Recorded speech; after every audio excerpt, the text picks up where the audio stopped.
Estimados alumnos, reciban un cordial y afectuoso saludo del profesor Víctor Flores Fernández, profesor del curso de Psicología, en este ciclo virtual 2018-2. El día de hoy vamos a abordar nuestra teoría número 17, que va a versar sobre el tema de personalidad, ¿no? Eso es lo que vamos a abordar el día de hoy. ¿Y qué aspectos vamos a contemplar en este tema? Allí vamos a ver el concepto de personalidad, lógicamente, los factores que intervienen en la conformación de la personalidad, los componentes, y vamos a ver también las teorías descriptivas sobre la personalidad, ¿no? Ahí vamos a ver las teorías de los rasgos y las teorías tipológicas. Asimismo, vamos a abordar el tema sobre la teoría psicoanalítica de Sigmund Freud, ¿no? ¿Cuál es la estructura que tiene el aparato psíquico para el psicoanálisis? Y, lógicamente, vamos a hablar los principales mecanismos de defensa, ¿no? Muy bien, entonces, empezamos, ¿no? El concepto de personalidad, ¿de qué vocablo proviene, ¿no? Se señala que podría provenir de un vocablo griego, el término prosopón, ¿no? Que significa máscara, ¿no? Antiguamente los actores griegos utilizaban una máscara, ¿no? Para asumir un personaje, y este personaje, en esa máscara estaba reflejado el eje central del comportamiento de esa persona, ¿no? O también algunos señalan que personalidad podría venir del vocablo etrusco persum, ¿no? Que significa cara, rostro, ¿no? La personalidad, el concepto de personalidad de esos tiempos actual ha cambiado, ¿no? No solamente es la máscara, la faceta que uno expresa frente a los demás, ¿no? Ahora se entiende por personalidad la esencia de una persona, en realidad cómo es una persona auténticamente, no tanto en la máscara, no tanto en el contexto, en la situación en la que se puede encontrar esa persona, sino en cuál es su esencia, cómo es como una persona auténtica, ¿no? Y ahí pues vamos a entrar a lo que es el concepto de personalidad. ¿Qué se entiende por personalidad? En psicología, básicamente personalidad es un constructo hipotético, o sea, es una suposición, ¿no? ¿Qué suponemos? ¿Qué presuponemos? Que existe una tendencia, un comportamiento global en la forma como se comportan las personas, ¿no? Y este comportamiento global tiene algunos criterios. El primer criterio es que es un patrón de comportamiento, es una manera de ser. Es decir, si yo soy una persona introvertida, voy a ser introvertido donde yo me encuentre. Más o menos, pero voy a seguir siendo introvertido, ¿no? O sea, con mis amigos de repente seré menos introvertido, pero ahí está mi tendencia, introversión. Cuando conozco a una persona por primera vez, también ahí voy a tener un comportamiento introvertido, ¿no? Porque es mi manera de ser, es un patrón ya de comportamiento. Si soy una persona expresiva, afectuosa, igual voy a ser así en varios contextos. Por eso dice que es un patrón, una manera de ser. La otra característica es que es estable, o sea, permanece a través del tiempo, ¿no? O sea, yo voy a ser introvertido hoy, mañana, el próximo año, ¿no? O sea, es un rasgo estable, ¿no? Para la personalidad. Y el otro criterio es que la personalidad es algo único, no hay dos personas iguales, ¿no? No vas a encontrar dos personas que sean extrovertidas iguales, ¿no? Algunas con las personas que recién están conociendo se demorarán menos, otras se demorarán más, ¿no? Entonces, por eso, personalidad es aquello que nos hace únicos, especiales frente a los demás, ¿no? Y el otro criterio es que siempre es coherente, ¿no? O sea, siempre hay una integridad entre lo que uno piensa, lo que uno siente y lo que uno hace, ¿no? Entonces, a eso nos referimos con el concepto de personalidad, ¿no? Muy bien, ahora vamos a ver los factores. ¿Cuáles son los factores que intervienen en el desarrollo de la personalidad? Ahí tenemos tres grandes factores, ¿no? La herencia biológica, el factor sociocultural y la autodeterminación, ¿no? Empezamos con lo de la herencia biológica. En nuestro cuerpo hay un sistema que tiene que ver con la personalidad, con un componente de la personalidad. Me refiero al sistema nervioso. El sistema nervioso configura lo que conocemos con el nombre de temperamento, ¿no? El temperamento en las personas tiene características y es la forma como reacciona tu sistema nervioso. Por ejemplo, hay personas que son activas, inquietas, no pueden estar tranquilas, sentaditas en su silla, se están moviendo, están conversando, están tocando cosas, ¿no? ¿Eso en dónde está? Eso está en el temperamento, en la forma como reacciona el sistema nervioso, ¿no? Tiene que ver con la actividad. Hay personas que son emotivas, hay un temblor, se desesperan, lloran, gritan, ¿no? Y hay otras personas más tranquilas, ¿no? Eso no es aprendido, eso es temperamento, ¿no? Hay personas que son introvertidas, otras personas que son extrovertidas. Tiene que ver con el tipo, la forma, cómo reacciona nuestro temperamento. Entonces, ahí tenemos un aspecto en la personalidad. El otro factor, el factor sociocultural, se refiere ya básicamente a las normas, los valores que nuestra familia nos transmite a nosotros. Nosotros, ¿cómo somos?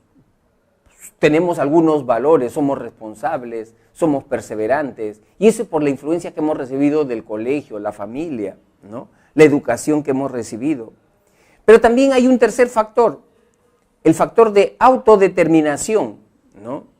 Y se refiere ya a nuestra historia personal, ¿no? Es decir, la influencia que nosotros hemos recibido de nuestros padres, pero la actitud que asumimos frente. Una persona ha podido tener una infancia de repente muy precaria, muy conflictiva, ¿no? Pero ahí también está la reacción de cada individuo para afrontar esas malas experiencias, ¿no? Y no darle de repente tanta importancia a eso, ¿no? Y poder enfrentar bien las experiencias del pasado. Eso tiene que ver con el autoconcepto, ¿no? La imagen que te has formado de ti mismo. Entonces ahí es el factor de autodeterminación. Luego tenemos los componentes de la personalidad. ¿Cuáles son aquellos aspectos que integran la personalidad? Ahí tenemos dos conceptos claves. Tenemos entonces dos grandes componentes de la personalidad. Por un lado tenemos al temperamento y por otro lado tenemos el carácter. ¿Qué es el temperamento? El temperamento ya lo había señalado anteriormente. Es la forma como reacciona nuestro sistema nervioso frente a situaciones, a estímulos. Somos activos, inactivos, ¿no? Tú ves, por ejemplo, hay alumnos que pueden estar haciendo deporte, educación física 2 horas, 3 horas y no se cansan. Jugando fútbol 2 horas, 3 horas no se cansan. Y hay otras personas con 20 minutos de actividad física ya están cansados. ¿Qué es lo que hace la diferencia? Tu resistencia, tu temperamento. Ese es temperamento. Eso no es aprendido. Uno nace ya con ese temperamento, ¿no? El temperamento entonces es hereditario. Lo recibimos de nuestros padres, ¿no? Y el temperamento es difícil de modificar. Al temperamento lo puedes educar, pero no lo puedes cambiar. Es decir, siempre vas a ser una persona emotiva, ¿no? Pero lógico, si educas tu temperamento emotivo, entonces no vas a ser una persona impulsiva, descontrolada, ¿no? Entonces, el temperamento sí se puede educar, ¿no? Cambiar, imposible. Acuérdate, por ejemplo, se habla de que existen 4 tipos de temperamento. Ahí tenemos al melancólico, al flemático, al sanguíneo y al colérico. Por ejemplo, los melancólicos, ¿cómo son? ¿No? Las personas melancólicas son personas introvertidas, ¿no? E inestables. Son personas pesimistas, ¿no? Bastante pesimistas, ¿no? Son personas lentas en su accionar, ¿no? Luego tenemos al flemático. ¿El flemático cómo es? El flemático es una persona calmada, tranquila, despaciosa, ¿no? A veces hay ciertas personas que se desesperan cuando ven a un flemático.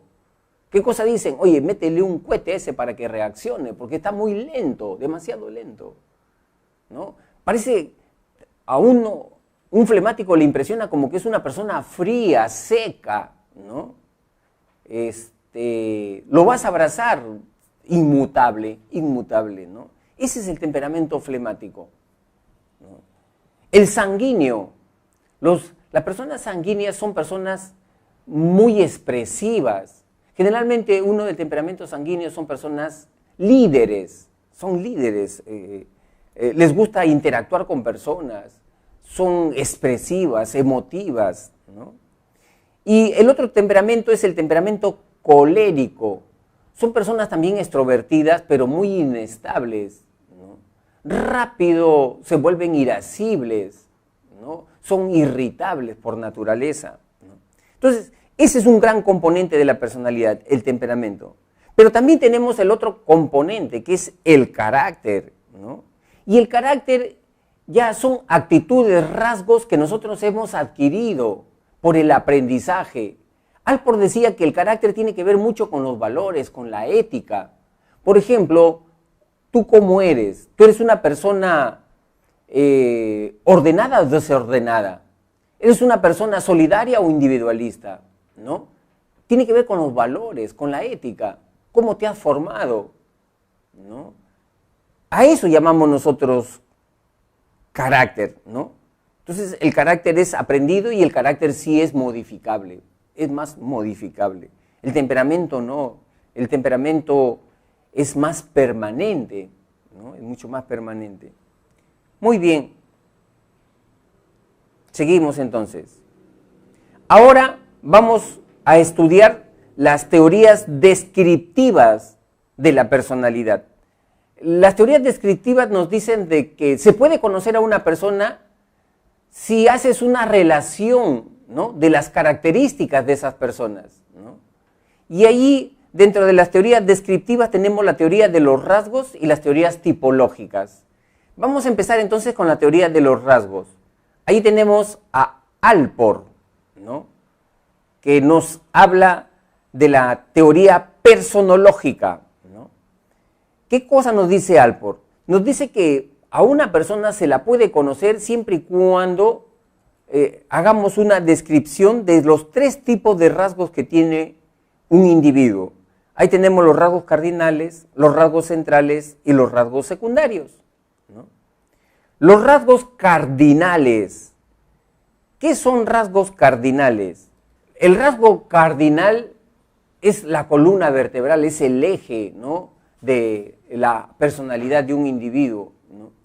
Ahí tenemos, por ejemplo, personas que son de repente muy introvertidas, ¿no? Y son introvertidas en todos los ambientes, no solamente con las personas que recién están conociendo, sino con las personas que ya conocen, ¿no? También son introvertidas.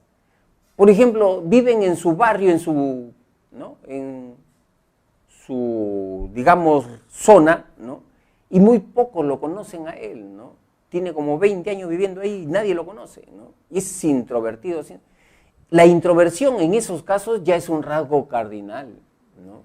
El rasgo cardinal se manifiesta fundamentalmente en personas ya adultas, ¿no? Personas de 30 años, 35 años, cuando ya su personalidad está bien formada, ¿no? Por ejemplo, se habla de algunos personajes que tenían rasgos cardinales, el eje de su conducta. En el caso de Miguel Grau, ¿por qué se le conoce a Miguel Grau? Por su valentía, por su coraje y por su labor abnegada, incluso de salvar a los rivales, a los enemigos, ¿no? Esos son rasgos cardinales, ¿no? O sea, el rasgo cardinal de alguna manera influye en todos los aspectos de la personalidad de un individuo, ¿no? Muy bien, luego tenemos los rasgos centrales. Los rasgos centrales ya son aspectos que describen a una persona, ¿no? Y existen 5 pares de rasgos centrales. Por ejemplo, ¿cómo soy yo? ¿Emotivo o soy frío? ¿Cómo soy yo? ¿Idealista o soy práctico? ¿No? Esos son rasgos centrales. O sea, solamente explican una faceta de la vida del individuo, un aspecto de la vida de ese individuo. Por ejemplo, con respecto a tener mis cosas, ¿soy ordenado o soy desordenado? ¿No? Esos son rasgos centrales. Explican solamente un aspecto de la vida del individuo, ¿no? Y luego tenemos los rasgos secundarios. Los rasgos secundarios, mira, si personalidad es aquello que no cambia, aquello que permanece, ¿no? El rasgo secundario es aquello que puede cambiar fácilmente. ¿Y qué cambia fácilmente en una persona? Sus intereses, sus gustos, sus aficiones, sus hobbies, ¿no? Si el día de hoy, por ejemplo, me gusta practicar un deporte, pero después tengo la experiencia de conocer otro deporte, lo practico, ¿no? Ya ahí sería un rasgo secundario, ¿no? Me gusta un plato de comida, pero por hoy día, por esta semana. Pero si tengo otro tipo de experiencias en probar otros potajes, puedo cambiar, ¿no? Entonces, los intereses, los gustos, las aficiones, para Alport son considerados rasgos secundarios. Ahora vamos a ver las teorías tipológicas. Las teorías tipológicas nos dicen que se puede conocer a una persona siempre y cuando la encuadres en una categoría, en una clase. Y en esa categoría, en esa clase ya tiene un perfil, una manera de ser esa persona, ¿no? Y allí tenemos diferentes teorías tipológicas.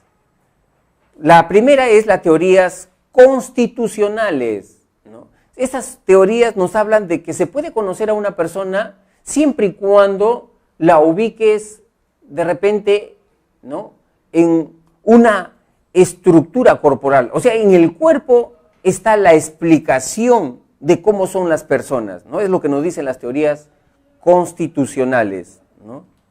Entonces vamos a ver las teorías constitucionales. Entonces tenemos 2 tipos de teorías constitucionales. La primera le corresponde a Galeno, ¿no?, a este médico griego, Galeno. La otra teoría es la teoría de Kretschmer, la teoría somatopsíquica de Kretschmer. Empezamos primero con Galeno, ¿no?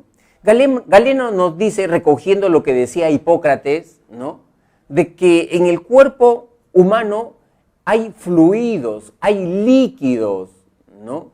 Y que en este caso logró resumir muy bien Galeno esos aportes de Hipócrates y los relacionó con los comportamientos humanos. Y llegó a la conclusión Galeno de que si en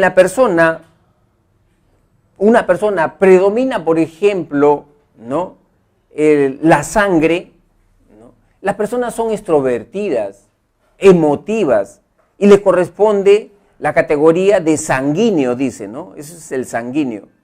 Ahora, si en la persona predomina el líquido de la bilis negra, según Galeno, esas personas son pesimistas, tristes y muy soñadoras, idealistas. Ese es el temperamento melancólico para Galeno, ¿no?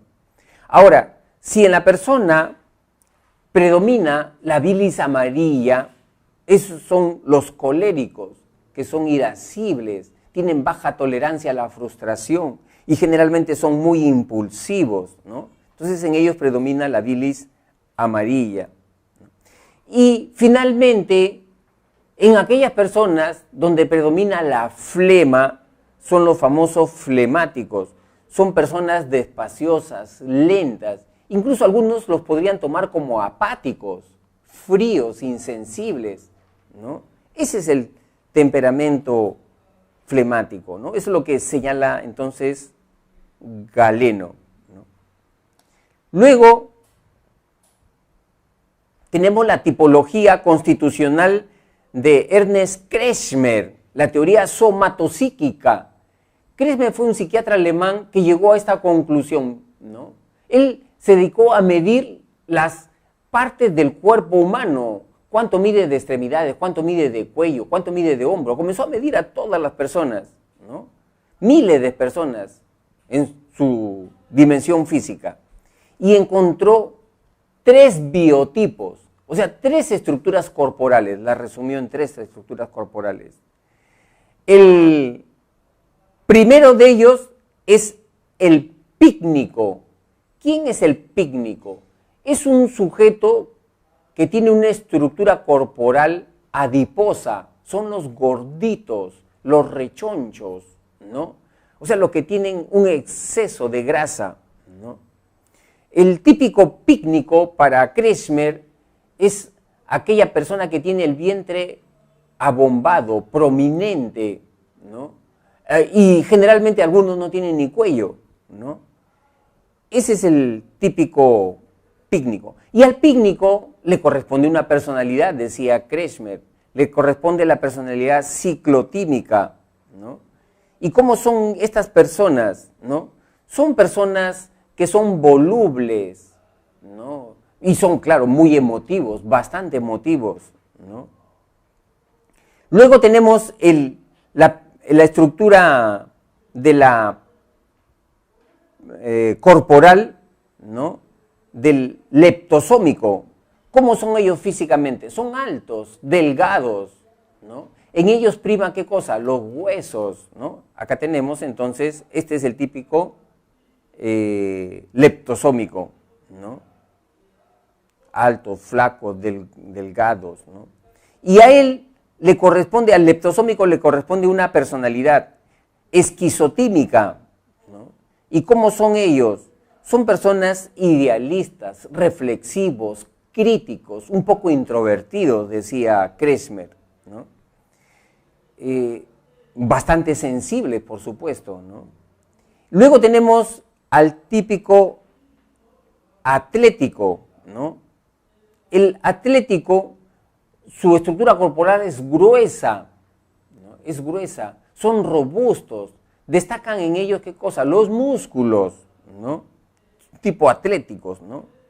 ¿Y cómo son en su personalidad? Son gliscrotímicos. Dice que son sujetos firmes, seguros, tenaces, reposados y tienen alguna dosis de agresividad. Ahora, esta teoría de Ernesto Kresmer no ha sido comprobada, verificada, ¿no? Por eso que se ha dejado de lado, ¿no?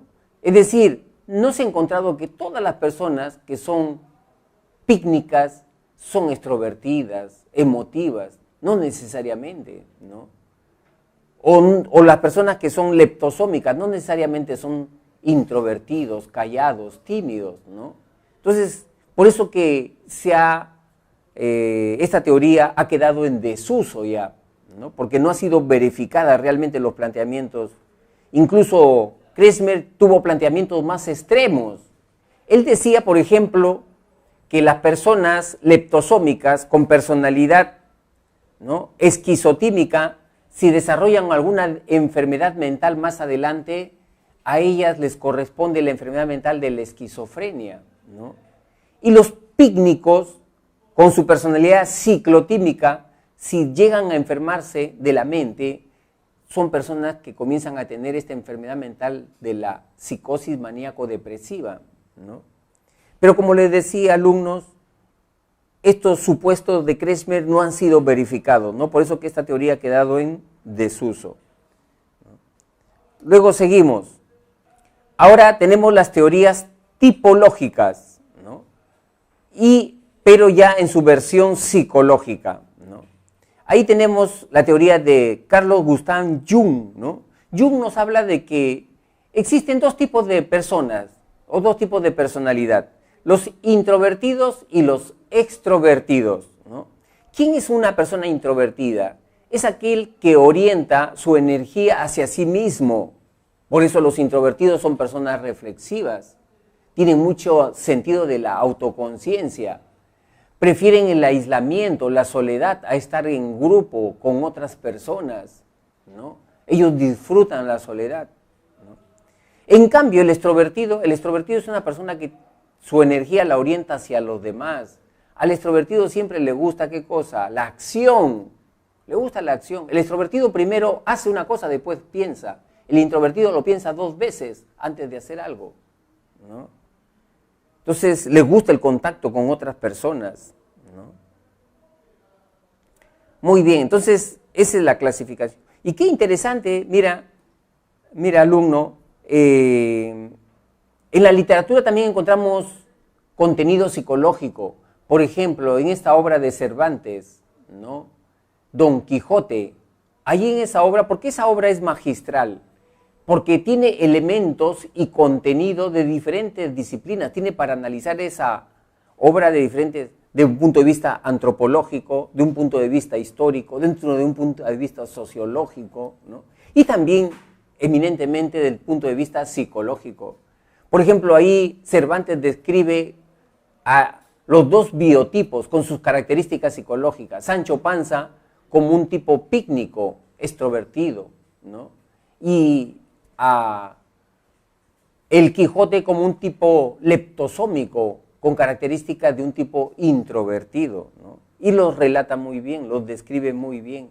Por ejemplo, cuando llegaban a un pueblo, ¿cómo era el comportamiento de Sancho Panza y cómo era el comportamiento del Quijote, ¿no? Dice que cuando llegaba Sancho Panza a un pueblo, lo primero, como buen pícnico extrovertido, buscaba los placeres, qué comer, entraba a una casa, a la cocina, a ver qué cosa había de comida, ¿no? En cambio, el Quijote se preocupaba por los problemas que tenía el pueblo, qué problemas, preguntaba, tiene el pueblo, en qué puede ayudar él, ¿no? Un tipo más soñador, ¿no? Muy bien. Luego tenemos la teoría tipológica factorialista de Hans Eysen. Eysen fue un psicólogo británico y él decía de que a una persona se le puede conocer si tú le estudias en sus 3 dimensiones. La personalidad tiene 3 dimensiones. Una dimensión de sociabilidad, otra de neuroticismo y otra de psicotismo, ¿no? Sociabilidad.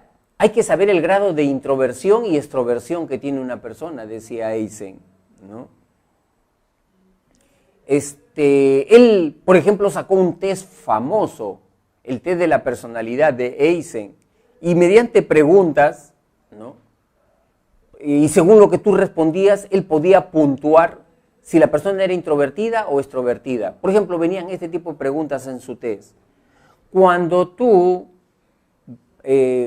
tienes que pasar por una calle para ir a un lugar, ¿tú qué tipo de calle escoges? ¿Una calle transitada llena de gente o una calle que tenga poca gente? Dependiendo de lo que contestes ahí, se te podía ver si eras una persona introvertida o extrovertida. Otra pregunta, cuando te vas a una fiesta, a una reunión, te vas y te sientas en una esquinita solito esperando que alguien te invite o que te converse, o te conviertes en el alma de la fiesta, ¿no? Ahí tenemos pues, ¿no? Según tu respuesta, introvertido o extrovertido. O cuando conoces a una persona por primera vez, te presento Carlos, ¿no? ¿Quién es el que inicia la conversación, tú o la otra persona? Dependiendo de la respuesta que tú des, ya ahí estamos viendo si eres una persona introvertida o extrovertida, ¿no? Y así, con este tipo simple de preguntas, Eysen iba viendo si la persona era introvertida o extrovertida, ¿no? La otra dimensión que se evalúa también es neuroticismo. Y neuroticismo tiene que ver con el grado de estabilidad o inestabilidad emocional. ¿A qué se refería con eso Eysen? Al grado como las personas se impresionan por experiencias. Hay personas, por ejemplo, que ven un accidente y ya no pueden dormir, por ejemplo. O tienen un problema, una preocupación y ya no pueden dormir, ¿no? Entonces, son personas bastante sensibles. A eso le llamó neuroticismo, ¿no? Hay personas, por ejemplo, que se incomodan cuando los están viendo, ¿no?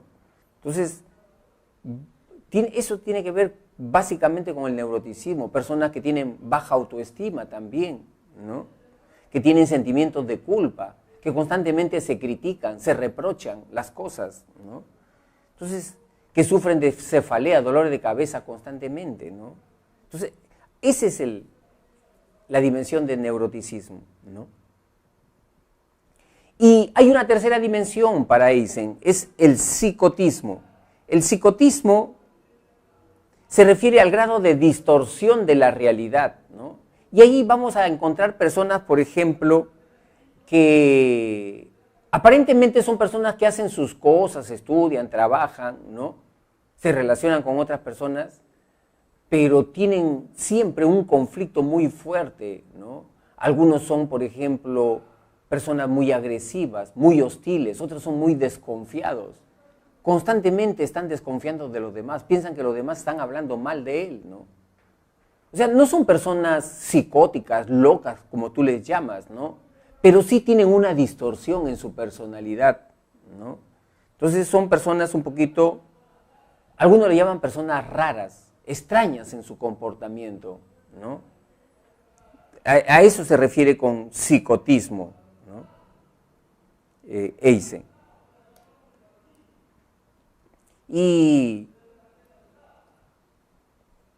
acá tenemos, por ejemplo, uniendo la teoría de Eysen, ¿no?, sobre las dos dimensiones, la dimensión de sociabilidad, introversión y extroversión, y la dimensión de neuroticismo, ¿no?, estabilidad e inestabilidad emocional, uniendo ese aporte de Eysen con lo de Galeno, vamos a encontrar, por ejemplo, los tipos de personalidad, ¿no?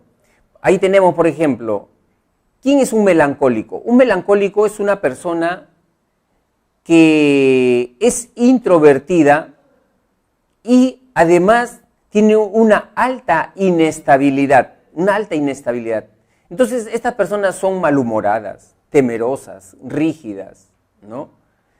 Pesimistas, reservados, poco sociables y fundamentalmente tranquilos, ¿no? Son tranquilos. Esa es la personalidad melancólica. Los coléricos. El colérico siempre es una persona extrovertida, ¿no? Pero también es una persona inestable, ¿no? Son unas personas bastante intranquilos, agresivos, excitables, inconstantes, impulsivos, activos, optimistas, ¿no? Esa es básicamente la personalidad, ¿no?, del colérico. Luego tenemos esas personas que son extrovertidas y estables. Ahí tenemos al sanguíneo, ¿no?, la personalidad sanguínea. Son personas muy comunicativas, sociables, expresivas, locuaces, ¿no? Generalmente de esta categoría salen ¿quiénes? Salen básicamente los líderes, ¿no?, de estas categorías, ¿no? Están un poco con una predisposición para ordenar, mandar, organizar a los demás. Ese es el típico sanguíneo. Y luego tenemos al flemático, que son personas introvertidas, ¿no?, pero también emocionalmente estables. Son pasivos, escrupulosos, pensativos, pacíficos, confiables, equilibrados, poco sensibles, ¿no? Ese es el típico flemático, ¿no? Entonces, chicos, lo interesante de estas tipologías, en el caso de Eysen decía de que la personalidad básicamente está compuesta en un 80% por el temperamento. Eysen le daba mucha importancia al temperamento, ¿no? Y el temperamento es algo ya innato, inmodificable. Solamente se le puede educar, ¿no? Por ejemplo, ¿de qué tipo de temperamento salen los poetas, los artistas? A ver, alumnos, hagan una operación de reflexión ahí, ¿no? ¿De qué temperamento crees que salen los artistas, los poetas, los buenos pintores? ¿Saldrás del colérico? ¿Saldrás del flemático? ¿Saldrás del sanguíneo o saldrás del melancólico? Seguramente, como ustedes ya están intuyendo, los buenos artistas salen del temperamento melancólico. Son las personas más sensibles. La sensibilidad la tienen a flor de piel. Y esas personas, las impresiones los atrapan. Pueden estar dando vueltas esa misma impresión, esa misma emoción, esa misma vivencia ahí horas. Dice que en ellos se emposan las emociones. Claro que también una desventaja del melancólico es que son personas muy resentidas. Has hecho un comentario que le ha incomodado al al melancólico. El melancólico puede tener un resentimiento que le puede durar semanas, años, ¿no? Entonces, así es el temperamento del melancólico, ¿no? Pero también el flemático, no creas que los temperamentos tienen su lado bueno y su lado malo también. Su lado malo cuando no es educado el temperamento, ¿no? Se expresa el lado malo. El lado bueno cuando es educado ese temperamento. En el caso del melancólico, has educado el temperamento melancólico, salen los mejores artistas de ahí, ¿no? En el caso del flemático, el lado negativo del flemático, el lado negativo es que son personas, dice que son personas que se vuelven personas ociosas, haraganas, flojas, vagas, ¿no? Esas que siempre llegan tarde, ¿no? Pero si uno ha educado el temperamento flemático, son las personas más, ¿qué podría decir? Ordenados, detallistas, escrupulosos, ¿no? Siempre llegan temprano, ¿no? Son metódicos, son hormiguitas, son bien trabajadores, los flemáticos, siempre y cuando hayan educado su temperamento, ¿no? El sanguíneo también, su lado positivo y su lado negativo. Su lado negativo son personas inconstantes. Todo lo que empiezan no lo terminan, lo dejan a mitad, empiezan una carrera, después no les gusta, agarran otra carrera y así están. Son volubles, inconstantes. Ese es el lado negativo del temperamento sanguíneo, ¿no? Entonces, la idea entonces, alumnos, es educar nuestro temperamento, ¿no? Moldear nuestro temperamento, ¿no? Bien, entonces vamos a seguir. Ahora vamos a ver una teoría de la personalidad que es famosa, ¿no? En todos los círculos culturales, artísticos, ¿no? La más famosa incluso, ¿no? Que es el psicoanálisis. Su creador, un médico austriaco, Sigmund Freud, ¿no? Freud nos dice que la personalidad tiene una estructura, ¿no? Hay un aparato psíquico de la personalidad, ¿no? Y él señala de que existen 3 estratos en la personalidad, en el aparato psíquico, ¿no? Y para que se pueda entender mejor estas estructuras, él se hace una metáfora, una comparación. Dice que es como un iceberg, igualito como un iceberg. Si tú ves un iceberg, ¿no? La parte que se ve, que está sobresalida por encima de los niveles del agua, es una parte pequeñita, es la 4ª parte, la 3ª parte. Sin embargo, las 2 terceras partes, lo que no se ve y lo que sostiene a ese iceberg es lo que está sumergido dentro, ¿no? Y lo que está sumergido dentro es el inconsciente, ¿no? Y eso es lo que explica la verdadera personalidad, dice Freud, ¿no? ¿Qué cosa es el inconsciente? El inconsciente viene a ser todos los impulsos, las tendencias, ¿no? Las emociones primitivas que se formaron cuando ese sujeto era un niño de 1 año, 2 años, 3 años, ¿no? La manera como vivió su alegría, cómo vivió su tristeza, ¿no? O cómo vivió su cólera. Esas emociones se depositaron ahí en el inconsciente, ¿no? Entonces ahí, por eso que uno va a ver, dice el psicoanálisis, que las personas de adultos replican esas vivencias cuando fueran niños o cuando fueron niños, ¿no? Porque esa persona escoge siempre parejas que no les va bien, ¿no? Y saben que no les conviene, pero ahí están, siguen con las mismas parejas, con el mismo tipo de parejas, ¿no? El psicoanálisis dice, ¿no? Responden seguramente a una necesidad inconsciente, ¿no? Cuando fueron niños, ¿no? De repente asociaron el amor con el dolor, asociaron el amor con la decepción, ¿no? Y por eso están en ese círculo vicioso, ¿no? O sea, lo que determina la manera como es una persona es básicamente su inconsciente. Y el inconsciente son emociones primitivas, ¿no? El psicoanálisis dice que nosotros tenemos 3 estratos, ¿no? 3 niveles. tenemos al yo, al super yo y al ello. Vamos a ver en qué consiste, ¿no? Vamos primero con el yo. Para el psicoanálisis, el ello es la parte inconsciente, ¿no? Es la parte inconsciente, es lo que determina la personalidad, ¿no? Y al ello le rige el principio de placer, o sea, el ello siempre quiere su satisfacción, su gusto, su placer, eso es lo que quiere siempre el ello, ¿no? Y dentro del ello hay dos impulsos básicos, tánatos y eros.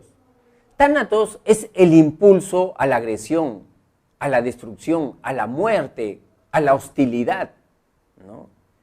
Eso es básicamente tánatos. Y eros es el impulso al amor, la creatividad, la fraternidad, la amistad, ¿no? Y dentro de nosotros habitan o cohabitan estos dos impulsos, estas dos tendencias, ¿no? Es decir, nosotros tenemos que saber realmente quién es más fuerte dentro de nosotros, nuestro impulso tanático o nuestro impulso hacia eros, ¿no? Luego viene la otra estructura, el super yo. Y el super yo ya es una estructura que tiene que ver con la censura moral, ¿no? Lo que tú señalas o de repente has podido apreciar es la voz de la conciencia, esa vocecita interna que nos dice, a nosotros mismos nos dice, mira, ¿sabes qué? No te estás preparando a conciencia, estás desperdiciando tu tiempo, ¿no? ¿Qué diría tu papá si te ve así en esas circunstancias, ¿no? ¿Cómo actuaría tu papá, cómo actuaría tu mamá en esas circunstancias? Ese es el super yo, tiene que ver con la moral, con la ética, ¿no? Y el super yo también se ha formado en etapas tempranas de nuestra vida, cuando hemos tenido 5 años, 6 años. ¿Con qué? Con el ejemplo de nuestros padres. Cuando nuestros padres, al tener esa edad de 5 años, nos decían, hijo, no debes mentir, hijo, no debes coger esas cosas que son ajenas. Ahí se fue formando el super yo, ¿no? En esa etapa de nuestras vidas, ¿no? Por eso que cuando somos personas adultas, dice, algunas personas nos volvemos muy perfeccionistas. ¿Por qué? Porque tenemos un super yo muy fuerte. De repente nuestros padres fueron muy exigentes, ¿no? Fueron muy autoritarios, fueron muy represivos. Y entonces ya de adultos somos recontra exigentes. O sea, no nos conformamos con nada, somos imperfección. O sea, nos gusta siempre el perfeccionismo, ¿no? O sea, tenemos un super yo muy fuerte, muy autocrítico, ¿no? Eso es lo que dice entonces el psicoanálisis. Pero también hay otra estructura, que es el yo. Y el yo es aquello que nos relaciona con el mundo presente. El yo nos dice dónde estoy yo, frente a quién estoy, ¿no? ¿Qué tema estoy tratando? El yo se rige por el principio de realidad. Es básicamente el principio de realidad que tiene el yo, ¿no? Nos dice dónde estamos, qué estamos haciendo, ¿no? Pero hay una partecita del yo que es inconsciente, ¿ah? No todo es consciente, ¿no? Y la parte inconsciente del yo se expresa en los famosos mecanismos de defensa, ¿no? Es decir, esos resortes que aparecen en nosotros de manera automática cuando comenzamos de repente a sufrir, a tener ansiedad, ¿no? Entonces ahí se activan estos mecanismos de defensa. Y estos mecanismos de defensa se activan para no sufrir, para disminuir la ansiedad, ¿no? Vamos a ver entonces los principales mecanismos de defensa, ¿no? Con la idea que el mecanismo de defensa es un resorte que disminuye el sufrimiento, ¿no? Y que nosotros lo utilizamos de manera inconsciente, automática. No es que tenemos el propósito de utilizarlo, ¿no? O sea, es la manera como la mente trabaja inconscientemente para atenuar el dolor, para atenuar el sufrimiento, ¿no? Empezamos con el primero, la represión. ¿Qué es la represión? La represión aparece cuando hay una experiencia dolorosa, difícil. Dice, ¿qué hace la mente? La mente lo borra, lo desaparece. A veces uno le pregunta a una persona, ¿te acuerdas cuando tú eras niño y te pegaron fuerte en casa? por esto, por lo otro. Y la persona dice, ¿cuándo? A mí nunca me han pegado, ¿no? Y la verdad, y la persona está diciendo la verdad. O sea, en realidad no se acuerda. O sea, esa experiencia ya su mente la ha tapado. Le ha puesto un doble candado. Un doble candado, ¿no? Está en una situación de represión, ¿no? Hay muchas personas que han sufrido de abuso sexual cuando eran niños, niñas, ¿no? Sin embargo, no recuerdan nada de eso, ¿no? La mente nos protege de esas situaciones dolorosas, difíciles en la vida, ¿no? Las cubre, las tapa y no estamos conscientes que le hemos tapado, que le hemos cubierto, ¿no? Entonces, a eso llamamos represión. La negación es no aceptar un hecho que ya es doloroso, ¿no? Nos resistimos a aceptar esos hechos, ¿no? Por ejemplo, cuando muere un familiar, ¿no? Ya tiene de repente medio año que ha muerto y nosotros seguimos esperando lo que vuelva, ¿no? De repente salimos a esperar viendo por ese sitio por donde regresaba, ¿no? O les guardamos sus cositas ahí todavía en casa, o la silla donde se sentaba, ¿no? O sea, nos resistimos a aceptar que ya partió, que no está más con nosotros, ¿no? O si no, has visto otro ejemplo de negación, ¿no? Ese borrachito que toma todos los fines de semana. Tú le dices, oye, hermano, ¿sabes qué? Tú ya eres alcohólico, ya estás tomando todas las semanas y no te puedes parar. ¿Qué cosa dice ese borrachito? ¿Dice yo alcohólico? No. ¿Acaso tú me has visto tirado en la calle, en el parque? Yo hago eso, eso hacen los alcohólicos, yo no soy alcohólico, ¿no? ¿Acaso me has visto con la nariz roja para que me digas alcohólico? ¿No? Entonces, se resisten, no aceptan una condición, ¿no? O esa persona que dice, no, fumar no hace daño, ¿no? Entonces, son mecanismos de defensa. El otro, la regresión. La regresión es no aceptar, ¿no? Más que no aceptar, es volver a etapas ya pasadas, ¿no? Volver a etapas pasadas. Por ejemplo, un caso de regresión es que una persona, de repente, adolescente, joven, haga rabietas, ¿no? ¿Cómo un chico de 18 años va a estar haciendo rabietas, pataletas, ¿no? Eso hay que dejarlo a un niño, de repente, de 4 años, 5 años, pero ya no a un joven de 18 años. Esa es una conducta regresiva, por ejemplo, ¿no? O también tenemos el caso de personas que ya son maduras, ¿no? Tienen 50 años, 55 años, pero se visten como jóvenes, ¿no? Ahí tenemos pues a señoras cincuentonas, pantalones bien apretados, blusas escotadas, ¿no? Entonces no aceptan la edad que de repente que tienen, ¿no? Y quieren volver a etapas ya pasadas, etapas ya superadas, ¿no? Son conductas regresivas. ¿No has visto esos niños? Tienen 10 años esos niños. Nace el hermanito, se sienten desplazados. ¿Qué cosa hacen? Comienzan a adoptar esos niños de 10 años conductas infantiles. Comienzan a chuparse el dedo. Comienzan a hablar como bebitos, ¿no? Esas son conductas regresivas. Luego tenemos la racionalización, ¿no? ¿Qué significa este mecanismo de defensa? Cuando un hecho nos produce dolor, ¿no? ¿Qué hacemos frente a eso? ¿No? Allí damos justificaciones, pretextos, pero de manera desproporcionada, ¿no? Tú no ves cuando un deportista va a una competencia importante, trascendente, pierde, ¿qué cosa dice el deportista? No, es para ganar experiencia, no importa, ¿no?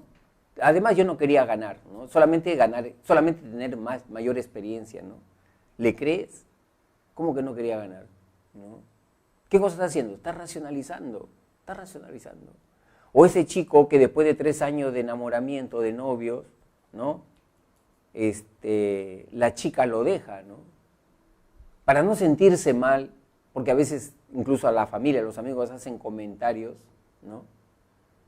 Para no sentirse mal, ¿qué dice ese chico, no? En realidad yo ya pensaba terminar con ella, ya, ¿no? Sino que se me adelantó. ¿Qué cosa está haciendo? Está racionalizando. O dirá, bueno, hay otras chicas mejores que ella, ¿no? O sea, ¿qué cosa está haciendo ahí? Está racionalizando, ¿no? Está brindando justificaciones forzadas a algo que... para no sentirse mal él, ¿no?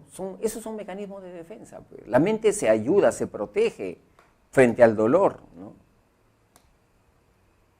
Luego tenemos la proyección. La proyección es atribuir a otras personas nuestros propios pensamientos, nuestros propios sentimientos. Acá es una frase que ilustra muy bien este mecanismo, es esa que dice: el ladrón piensa que todos son de su misma condición, ¿no? Yo me acerco a una persona y le digo: oye, te veo triste, ¿no? Y en realidad quien está triste no es esa persona, sino yo mismo, ¿no? O sea, yo miro a los demás con el prisma, ¿no?, de mis propios sentimientos, de mis propias emociones, ¿no? Entonces, a eso llamamos proyección. Luego viene la sublimación. Sublimar significa, chicos, transformar, cambiar, permutar una energía negativa por otra energía socialmente más aceptable. Por ejemplo, las personas que están tristes, muy tristes, ¿no?, por alguna decepción, por alguna frustración, ¿no?, en vez de ponerse a llorar, ¿qué cosa hacen? Tocan algún instrumento musical. ¿Qué cosa están haciendo? Sublimando la energía negativa, ¿no? O las personas, por ejemplo, que están pasando por un mal momento, ¿qué cosa hacen? ¿No? Se ponen a leer, se ponen a hacer deporte. ¿Qué están haciendo? Están sublimando, ¿no? ¿No has visto en el colegio a esos chicos que son inquietos, movidos, que de repente le pegan al compañero, ¿ya? ¿Qué cosa hace el director del colegio, la profesora? Sublima esa energía negativa. Ya, a partir de ahora vas a ser mi asistente, vas a ser el delegado del salón, ¿no?, para sublimar la energía negativa. Muy bien, vas a participar del club de teatro del colegio. O no, vamos a hacer deporte, pues vamos a hacer deporte, ¿no? Ya, box, ¿no? ¿Qué cosa es lo que se está haciendo ahí? Se está sublimando la energía, ¿no? Formación reactiva. La formación reactiva significa adoptar una conducta contraria a lo que tú realmente sientes, piensas. Si una persona no te cae bien, ¿no?, en realidad las personas que tienen la formación reactiva dice que hacen las conductas totalmente contrarias a lo que ellas sienten. O sea, en vez de expresar su rechazo, su animadversión frente a esa persona, de repente la tratan de manera afectuosa, cariñosa, ¿no? Lo tratan con diminutivo, Rosita, Luisito, ¿no? Pero sin embargo, en el fondo, tienen un rechazo profundo por esa persona, ¿no? A eso llamamos reacción o formación reactiva, ¿no? Y finalmente, el desplazamiento. El desplazamiento significa que la energía que te provoca una persona, esa energía negativa, en vez de expresarla con esa persona, la canalizas a otras personas o a otra situación que son más frágiles, más vulnerables, ¿no? Si, por ejemplo, un trabajador en su centro laboral, el jefe le llama la atención públicamente por lo mal que ha hecho su trabajo, entonces este trabajador se queda callado, no le dice nada al jefe, ¿no? Tampoco comenta con los compañeros, va a casa y ya en casa se la desquita de repente con los hijos, con la esposa, ¿no? Entonces, ahí se nota lo que es el desplazamiento, ¿no? O ese niño, o ese joven, o ese escolar que está en el colegio, algo le sale mal en el colegio, va a casa y de repente toda su cólera, ¿no?, la expresa con la mascota de la casa, o algún objeto, tira cosas, ¿no?, patea cosas, ¿no? Eso es desplazamiento, a eso llamamos desplazamiento. Entonces, pues, estimados alumnos, esos son los principales mecanismos de defensa. Acuérdense que es para evitar el sufrimiento, son reacciones normales, podríamos decir, ¿no?, que tenemos todas las personas para evitar el sufrimiento. Cuando ya lo utilizamos consistentemente, frecuentemente, ya no queremos ver la realidad y nos refugiamos en estos mecanismos de defensa, ahí ya no es algo normal, ¿no? Muy bien, entonces ahora vamos a empezar con la práctica, ¿no? Bien, entonces, estimados alumnos, vamos a empezar con el desarrollo de la práctica número 17, ¿no?, sobre el tema de personalidad. Empezamos con la primera pregunta. Dice, cuando Sandra era niña, su comida favorita era el arroz con pollo. Sin embargo, ahora que es adulta, prefiere el ceviche. De acuerdo con la teoría de Alport, esto sería una manifestación de los rasgos.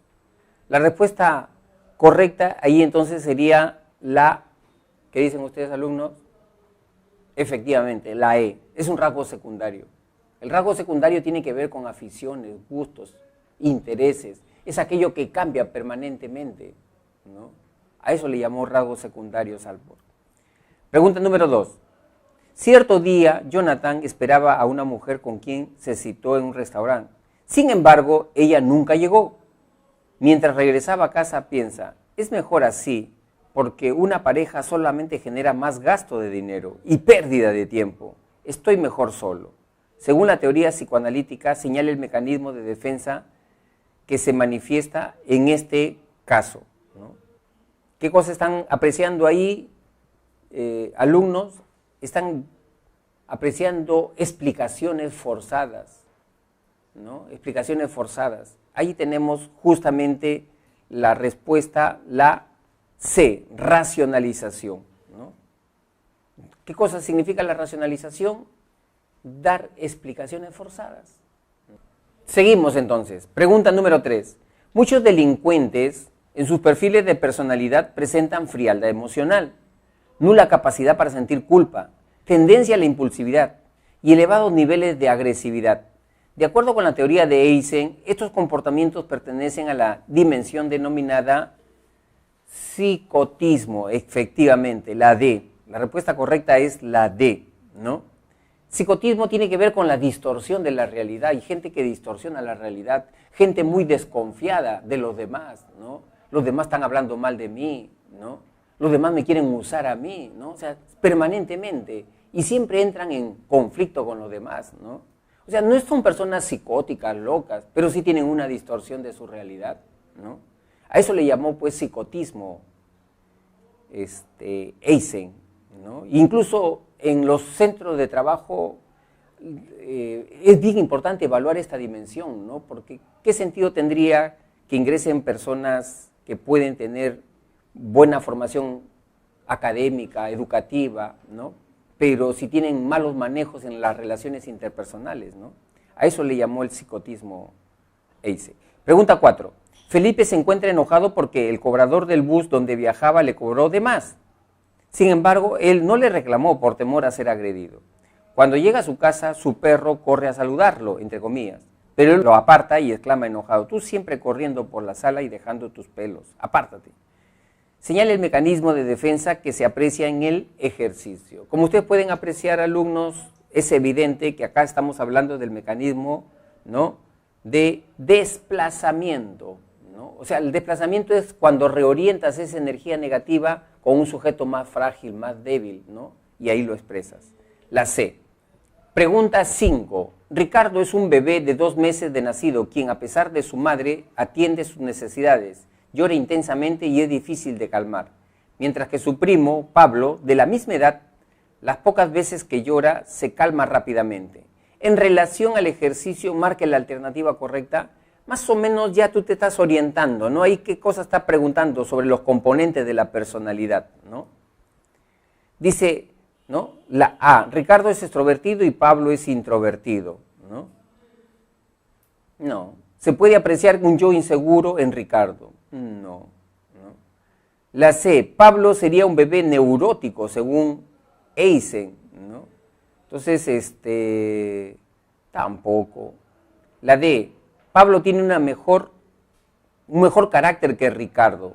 No engloba eso, ¿no? Y la E, se aprecia la diferencia de temperamento. Acá está, pues, ¿no? Esta es la respuesta correcta, la E, ¿no? Temperamento forma cómo reacciona nuestro sistema nervioso. ¿Respecto a qué? Si somos activos o pasivos. Si somos emotivos o somos fríos. Eso es temperamento. Grado de susceptibilidad que tengan las personas. La 6. Dice, relacione los diferentes tipos de rasgos de la teoría de Gordon Allport con sus respectivas afirmaciones, ¿no? Ahí vamos a ver entonces. El rasgo central, ¿no? Dice Ahí, Pablo Picasso prefería guardar su dinero en latas de dulce que depositarlos en un banco, ¿no? Ahí tenemos la B. En sus diferentes trabajos, Helio es siempre minucioso y ordenado, ¿no? La C. Un periodista define a Lady Gaga como excéntrica, ¿no? Entonces, ahí vemos cuál es el rasgo central, ¿no? Ahí tenemos entonces, en la 6, tenemos la B, ¿no? La B. En sus diferentes trabajos, Helio siempre es minucioso y ordenado como rasgo central. Rasgo cardinal, ¿no? Rasgo cardinal viene a ser la C, ¿no? La C. Un periodista define a Lady Gaga como excéntrica. O sea, el rasgo cardinal es el eje, la columna vertebral de ser de una persona, y es excéntrica en todo, en todas las facetas de su vida, en todos los aspectos de su vida, ¿no? Hasta en la forma de vestir, ¿no? Es un rasgo cardinal. Y lógicamente la 3, ¿no? La 3 tiene que ver con la A como rasgo secundario. La respuesta correcta ahí es la E, entonces. La 6 es la E.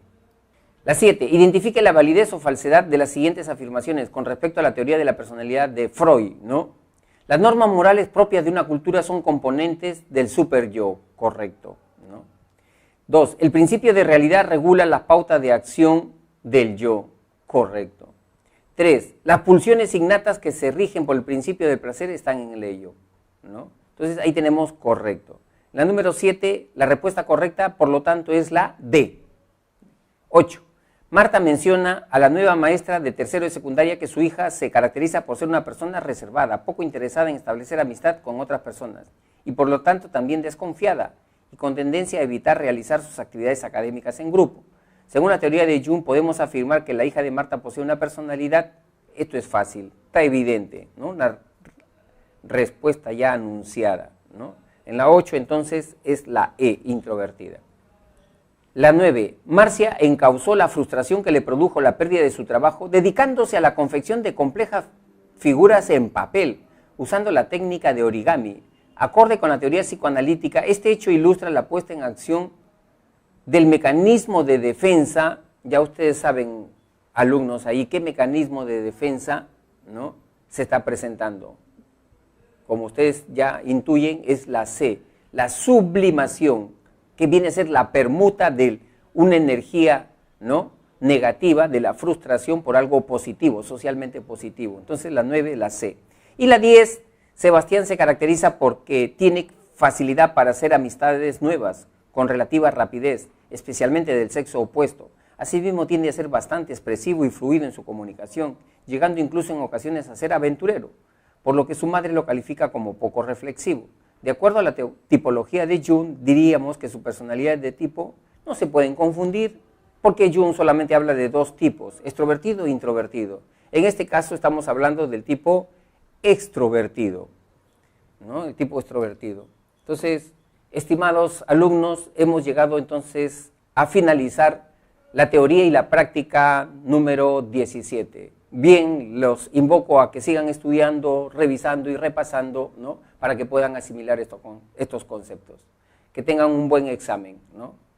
Adiós, hasta la próxima clase.